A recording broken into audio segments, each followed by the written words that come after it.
What is up guys? Welcome back to our channel. For today's vlog ay samahan nyo akong pumunta ng SM Baliwag para bumili ng laptop. Yan, this is a very short ride. And on the way, medyo may di-discuss tayo. May tatanong din ako sa inyo. Kailangan ko ng inyong opinion. Yan, kami lang ni Bossing ang magra-ride today. Siguro mga 20 minutes lang, doon na tayo, no?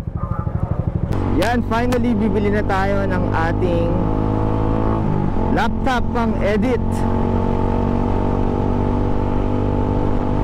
Nga pala guys, quick update sa ating bagong palit na exhaust. Actually okay naman siya, medyo tahimik lang, pero okay naman.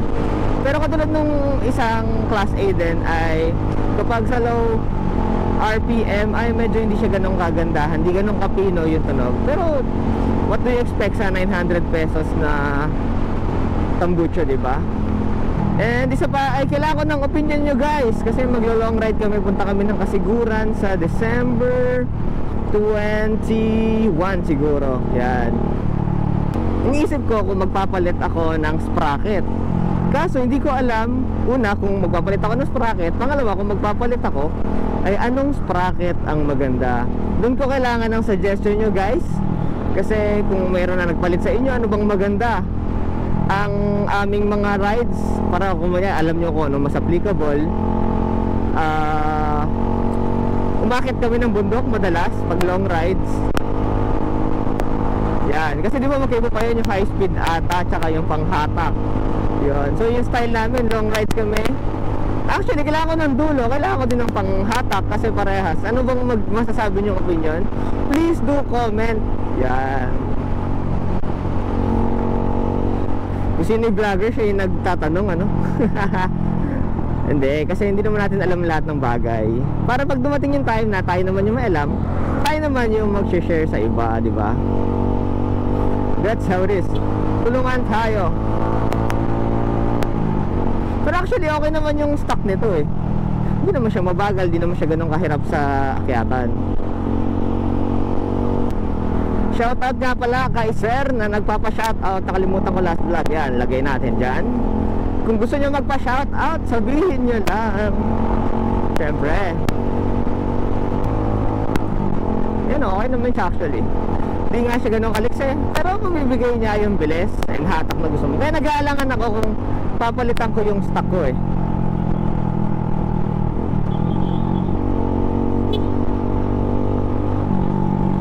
Nag-miss gear pa tuloy tayo. Yan, ang very good. Nasa gitna.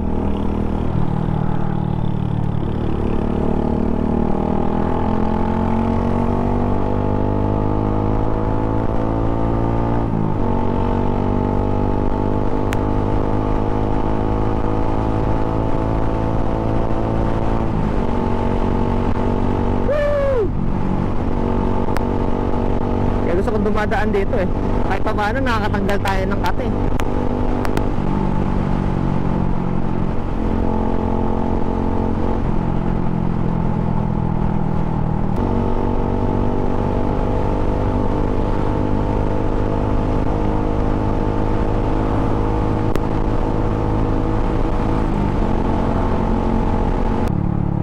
Actually riding video lang talaga to eh.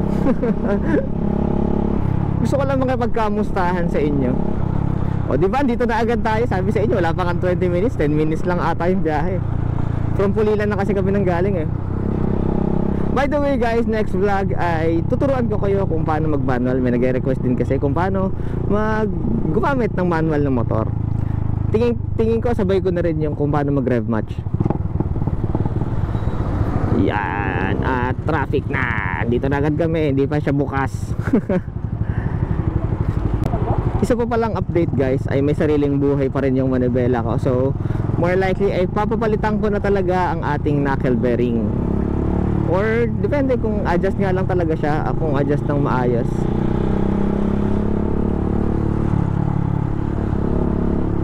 Kasi may sarili siyang buhay, pero minsan hindi naman siya ramdam. O diba ang aga namin?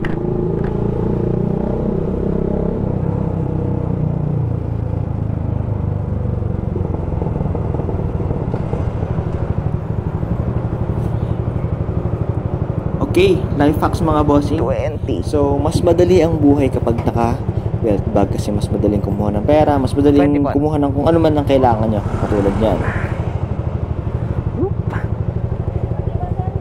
Ay, sige po. And another life hack, bossing. Pwede nyong iped dyan sa gas tank. Pwedeng pera, pwedeng parking ticket para mas madaling kunin, mas madali ang buhay. Siyempre, doon tayo sa may harap. Diyan pa ba kayo? Actually guys, annex talaga kami dapat pupunta, Manila pa, from Malolos. Kaso, suggestion nga nung kasama ko ay bakit di namin itry kung sa may malapit, di ba?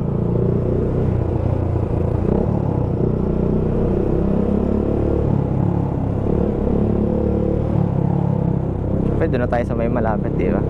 Uy! Ano to? Tabihan ko sana, Gixxer 2021 model. Paano ba mag-park dito? Hopefully tama yung pagkaka-park natin. Kasi mahirap doon. If you know, you know. Pag mahaba yung motor mo, mahirap sa mga ganyang parking. Tada! Pero center stand na rin.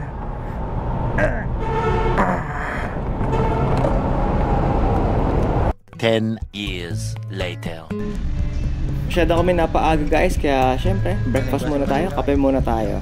Habang sila ay nakapila sa labas. Ang init kaya.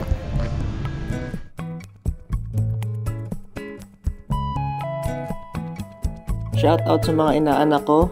Hug lang ang mabibigay ni Ninong ngayong Pasko. Merry Christmas in advance. Mahal kayo ni Ninong. Alright, tapos na tayo mag-shopping guys. Uwian time. Uwian time. At mainit na. Damang-dama ko na talaga yung pagkasira ng knuckle bearing ko.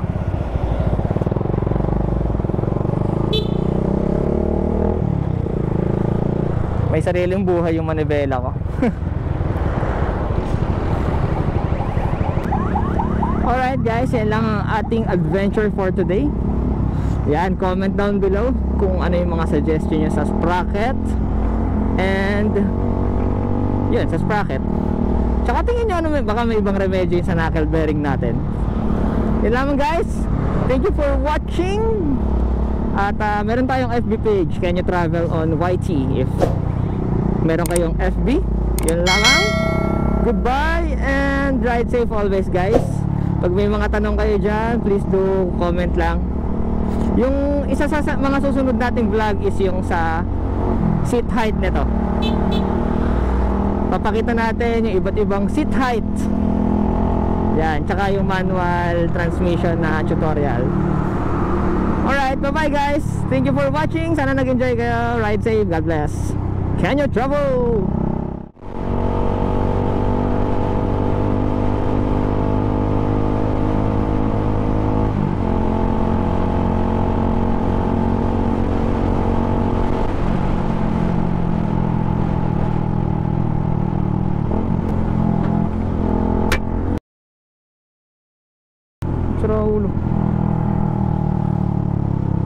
Bato yun ah.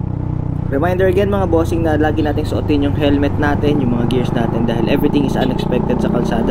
Katulad yan, kung wala akong helmet, full face helmet ay malamang sabog yung mukha ko. So yan, Grabe. gentle reminder. Tinamaan ako ng bato sa ulo, buti na naka full face ako. Grabe, kaya kailangan talaga naka full face ka. Ay, buti na lang sabog bunga ako dun ah.